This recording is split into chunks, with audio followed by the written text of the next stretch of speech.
Welcome to Spooky Ass Shit. I am your host, Eric Dwinells, and tonight we are going to be talking about dog-headed men. Yeah, you heard me right. Dog-headed men. What if I told you that there was at least a tribe, if not a full nation, of dog-headed men that existed once upon a time? You'd probably laugh and say that's just mythology, or, you know, you're being ridiculous or something like that. Well, what if I was then to tell you that there are a surprisingly large number of historical accounts all agreeing that there were, in fact, dog-headed men on the face of this earth once upon a time? It's true. It's true that the accounts exist. Whether it's true that the dogmen actually existed, well, we'll get into that. But before we do, I want to thank you all for tuning in to this week's episode. I truly appreciate your being here. And as always, I encourage you to share the show with your spooky-ass friends. We need to grow our Spookaroo Nation, or Army, or whatever you want to call it. And I want to point you to the show's website. That is spookyas.com or spookyasshit.com. They both take you to the same place, and that is the show's blog page.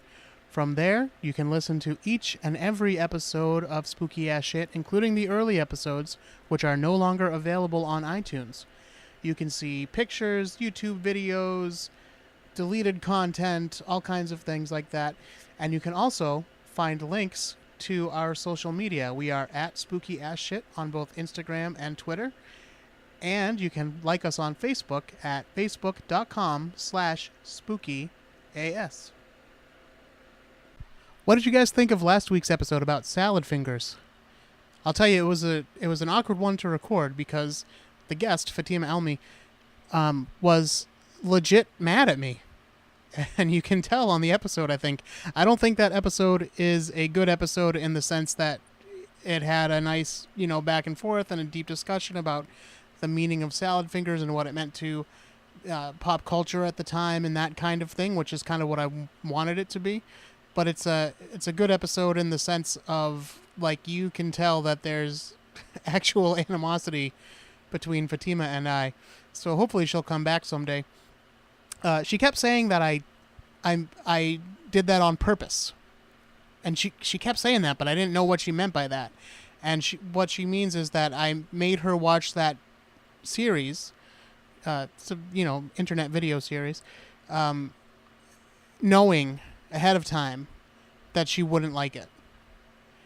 And all I can say is that isn't true, and I actually had only seen maybe the first 2 or 3 episodes ever. There's 10 episodes of Salad Fingers, so we were watching the rest of those for the first time together. Look, I just thought it might be a kind of an unusual and kind of a fun diversion from our regular type of subjects, a little bit more modern, but she really didn't appreciate it.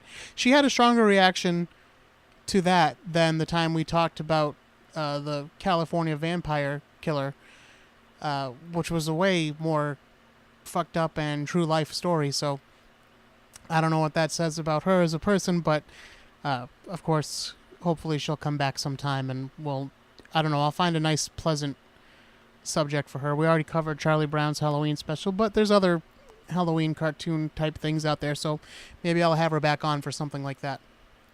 Okay, let's get into this dogmen business.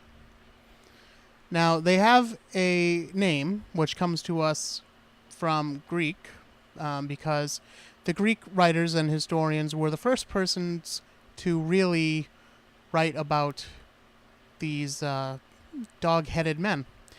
And they are called the Cynocephalists, or Cynocephaly. Now, you're all probably familiar with Anubis, the Egyptian god of the underworld, the guy who kind of like held court over the weighing of the heart ceremony that decided where you were going to go when you died. he is a good and classic example. However, that's not really what we're going to be talking about, although we probably will do a whole episode just about Anubis someday. But I just wanted to mention him because, shout out to famous Cynocephaly. Allegedly, the first recording that we have of the Cynocephaly comes to us from rock carvings in Libya. And these rock carvings are said to depict humans with the heads of dogs, hunting, essentially, although there is one that looks like a couple fucking. But for the most part, it's them hunting animals and killing animals.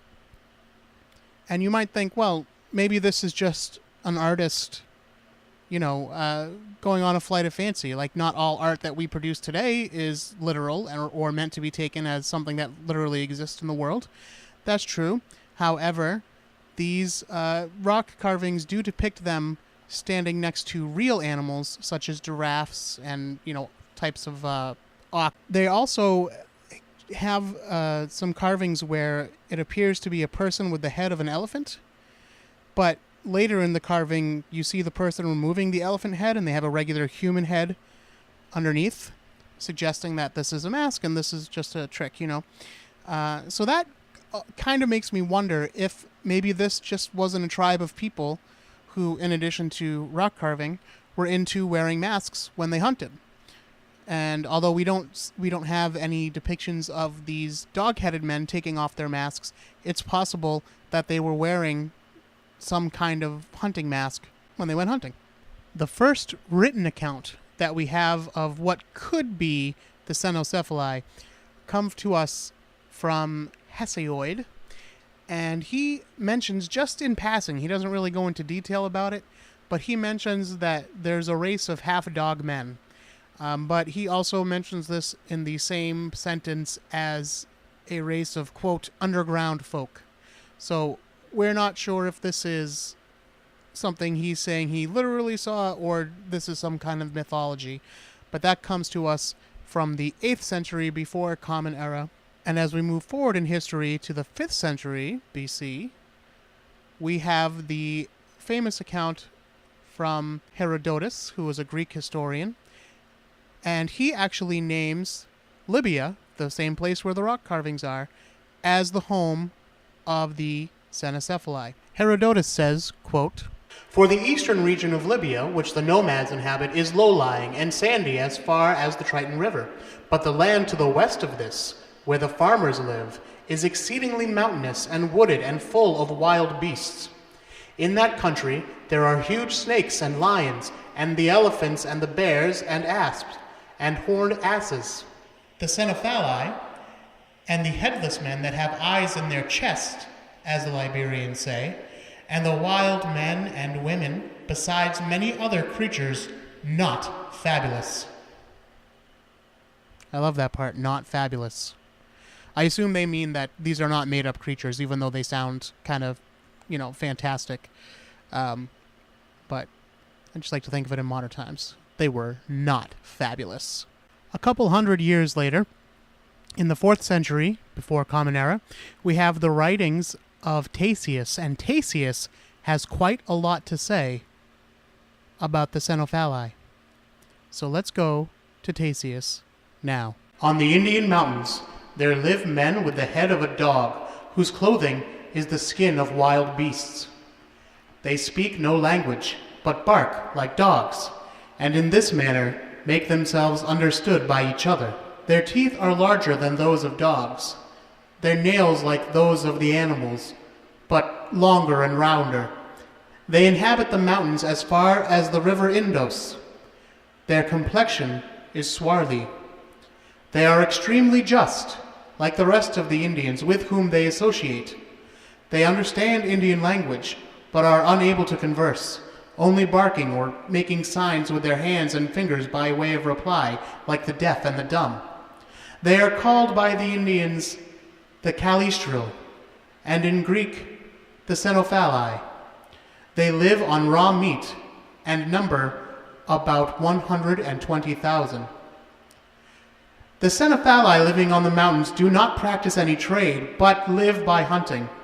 When they have killed an animal, they roast it in the sun. They also rear numbers of sheep, goats, and asses, drinking the milk of the sheep and making whey from it. They eat the fruit of the Scriptura, whence amber is produced, since it is sweet. They also dry it and keep it in baskets, as the Greeks keep their dried grapes. They make rafts, which they load with this fruit together with well-cleaned purple flowers, and 260 talents of amber, with the same quantity of purple dye, and about 1,000 additional talents of amber, which they send annually to the king of India.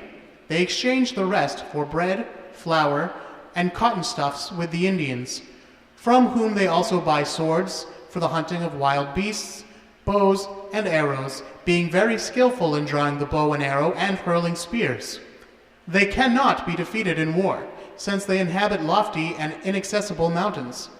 Every 5 years, the king sends them a present of 300,000 bows and as many spears, 120,000 shields, and 50,000 swords. They do not live in houses, but in caves. They set out for the chase with bows and spears, and as they are very swift of foot, they pursue and soon overtake their quarry. The women have a bath once a month.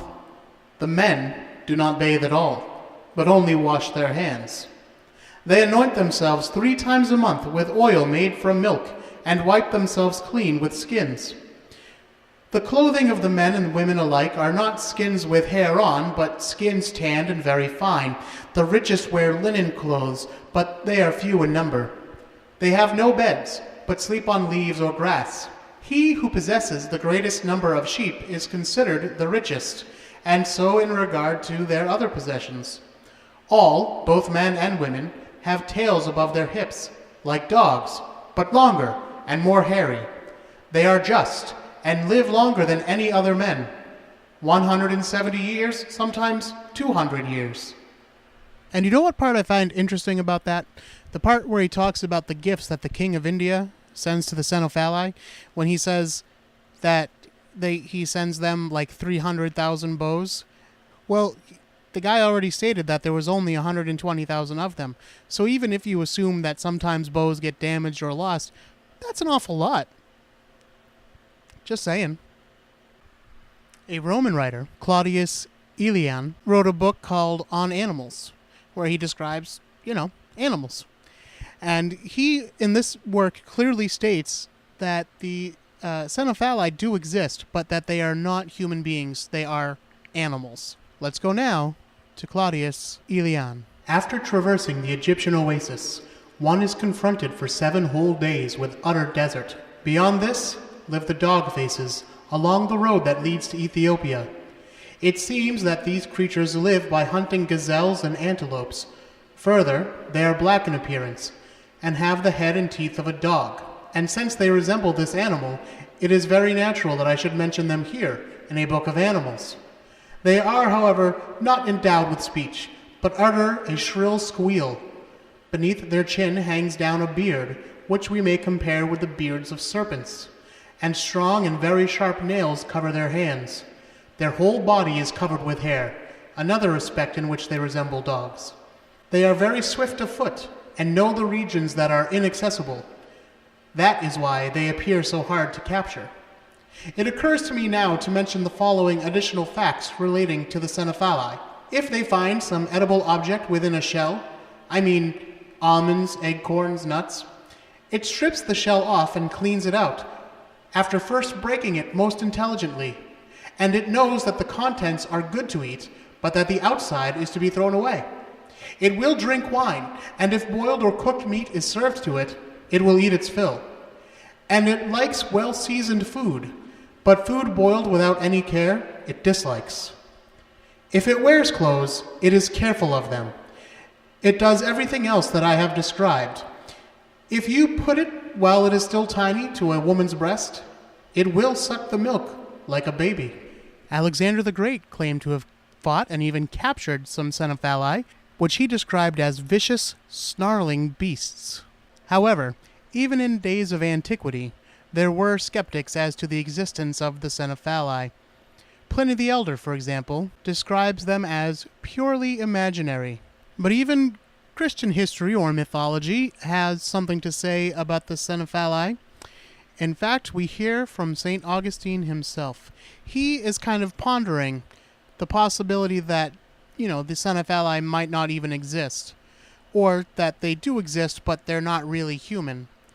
But he says if they are human, then they must in fact be descendants of Adam. He theorizes that they might be the cursed race of Cain. If you're unfamiliar with the Bible, Cain he was the son of Adam and Eve, one of the sons of Adam and Eve, and he killed his brother Abel in the world's first murder. And then he lied about it to God, saying, "No, I'm not my brother's keeper. I don't know where he is." But God knew that Cain had murdered him. So God places a curse on Cain that he will not be able to grow food anywhere and that he's going to have to wander the earth. And so are all of his children for generations. And he also says, so that you can tell the race of Cain apart from yourselves, I'm going to set on him a mark. Now, it does not tell us what the mark is. And some folks say that this is a physical thing that you can see, and some say it's not. So St. Augustine is saying maybe the curse of Cain is that the mark is they're going to have dog heads. He also says this could be the descendants of Noah's disobedient offspring, Ham.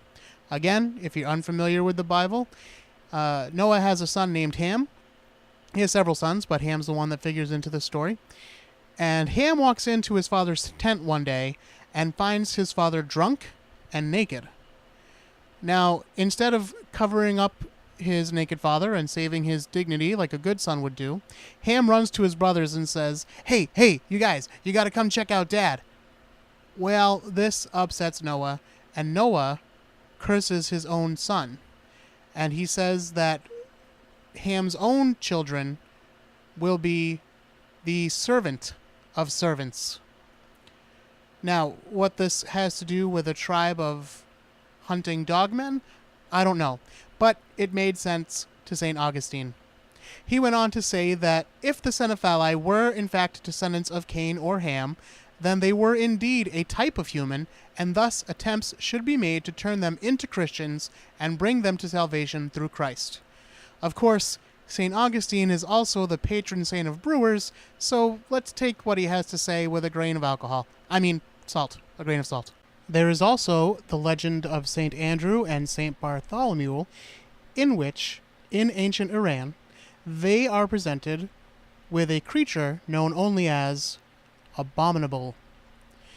This creature was captured from a, quote, city of cannibals, and his face was like that of a dog.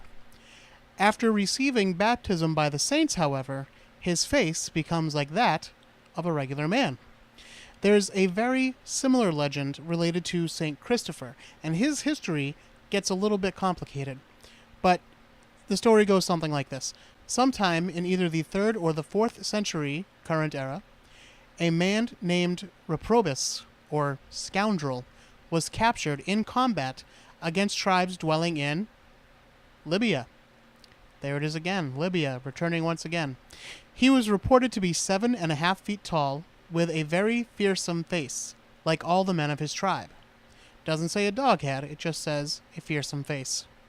He is sent to Canaan, and eventually he converts to Christianity and becomes the patron saint of travelers. Now, although he is said to be brutish in appearance, it is not until the Byzantine mistranslate the word Canonisius, meaning Canaanite, with the word Canonisius, which means canine. At this point, in the Orthodox Church, they began representing St. Christopher as originally having the head of a dog until he is baptized and then he gets a regular human head.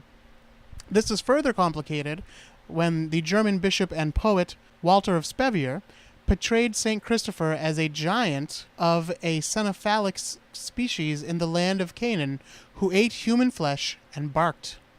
Eventually, Christopher met the Christ child, regretted his former behavior, and devoted his life to Christianity.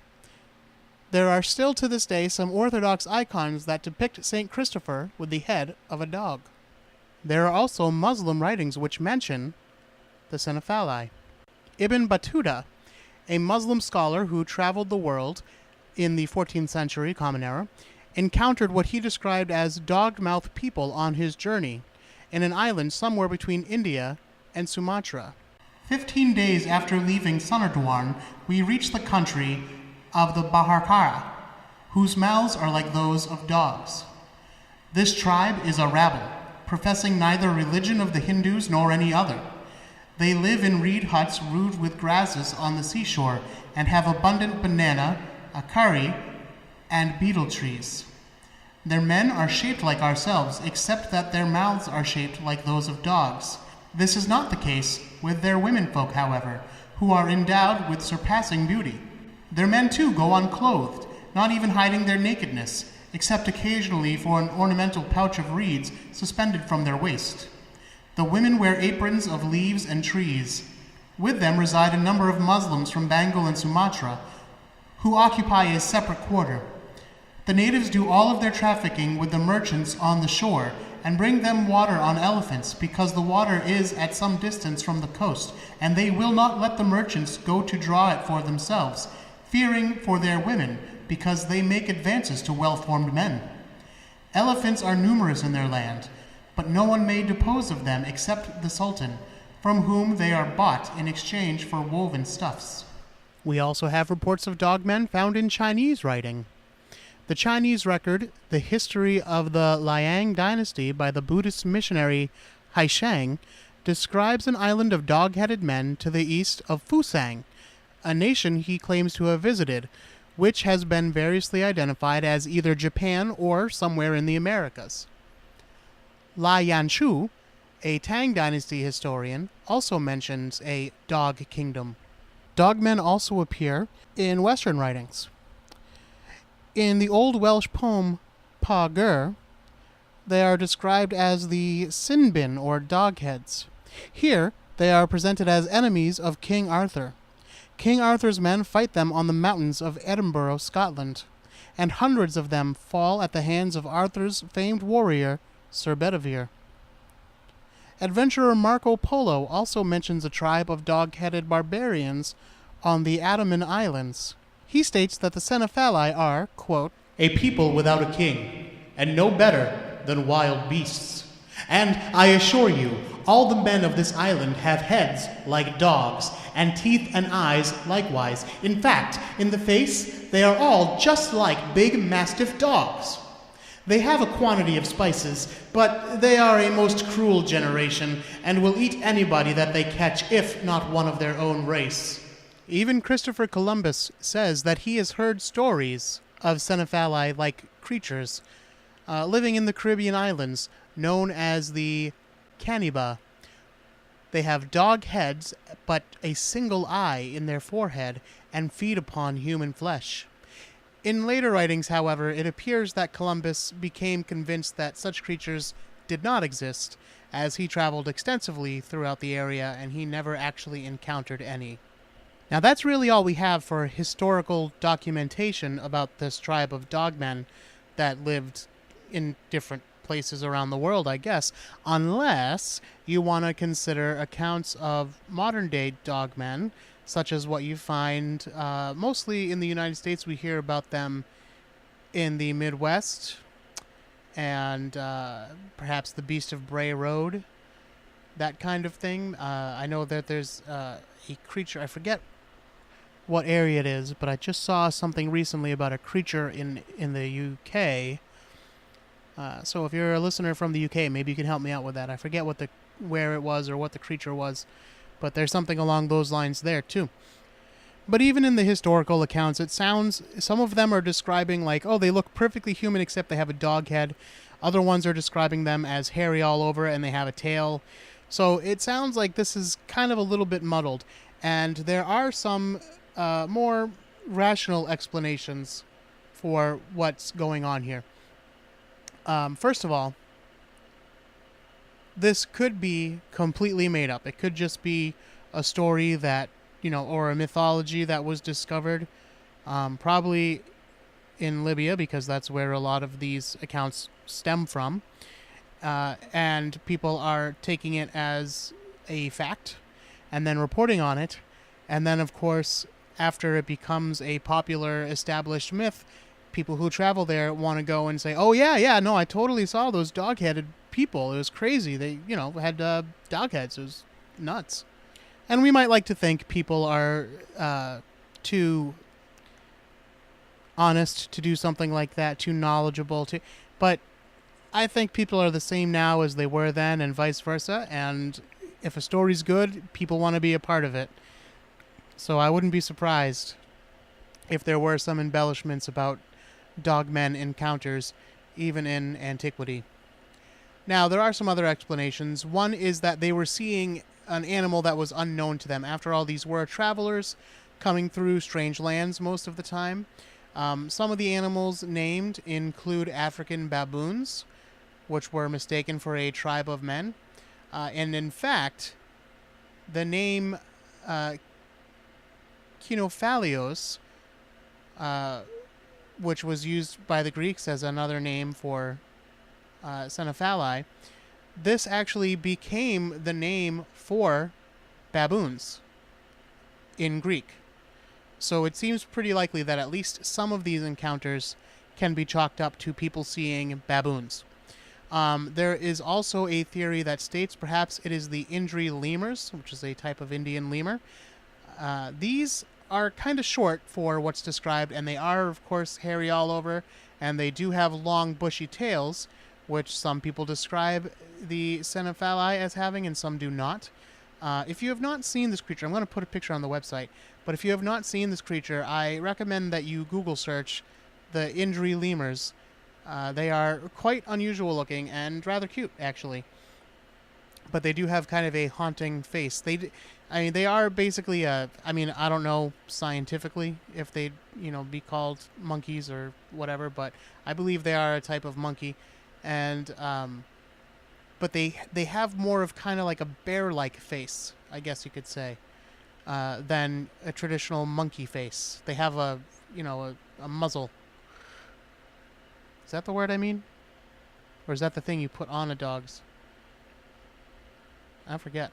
Anyway, there's also an interesting theory that ponders that perhaps this tribe of dogmen was actually the last surviving tribe of Neanderthal men. We know that there was a time where modern-day humans and Neanderthals roamed the earth at the same time. We assume that it ended long before actual history began, but maybe that's incorrect. Maybe there was one tribe, probably in Libya, that was able to survive. And maybe this was them. Of course, there's another theory that states this was probably nothing more than a dehumanizing description of foreign people. So you go to a foreign land, you see people with ways different than your own, you're kind of super not down with how they live their life, and when you come back, you say, "Oh, these savages." First of all, they look like dogs. They had dog faces, all of them. They were super gross, probably eat people, and that is kind of the description that we get as time goes by. It's interesting to me that the descriptions start off as, they have dog heads, but they're actually a gentle people. They don't hurt other human beings. They hunt and, live in caves and, and then later on they become cannibals. So it's interesting to me how that description changed, but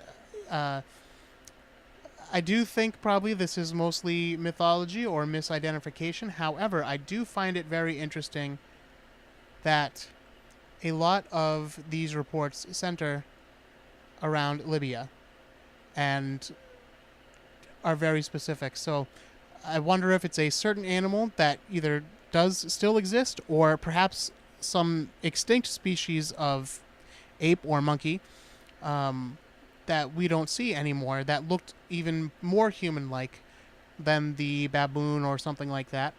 Or it could just be a misidentification of a baboon. But I do find it interesting that they were very specific about where this tribe lived for a long time. And then, kind of branched out over the world. But in the beginning. So I do find that very interesting. What do you think? Write in to spookyasshit@gmail.com and let me know what you think is going on here. And of course, you can always find me on Facebook too at facebook.com/spookyas. Once again, I want to thank you all for listening, and I want to encourage you to share the show with all your spooky friends. And don't forget, if you listen on iTunes, to go ahead and subscribe.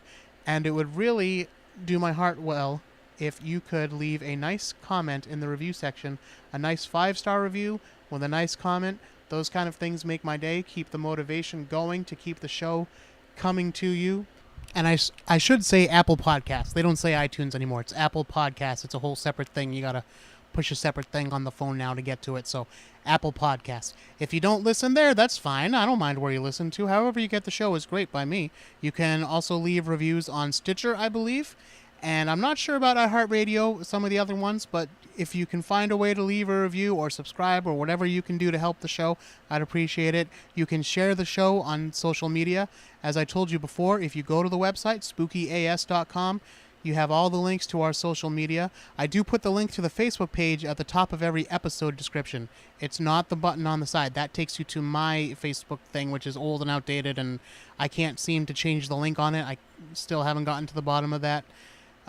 But anyway, at the top of each episode description, if you go to the website, you'll see it. It's, listen to this episode, subscribe, rate, and review, and then like us on Facebook, and then the description of the episode. So you'll find it there.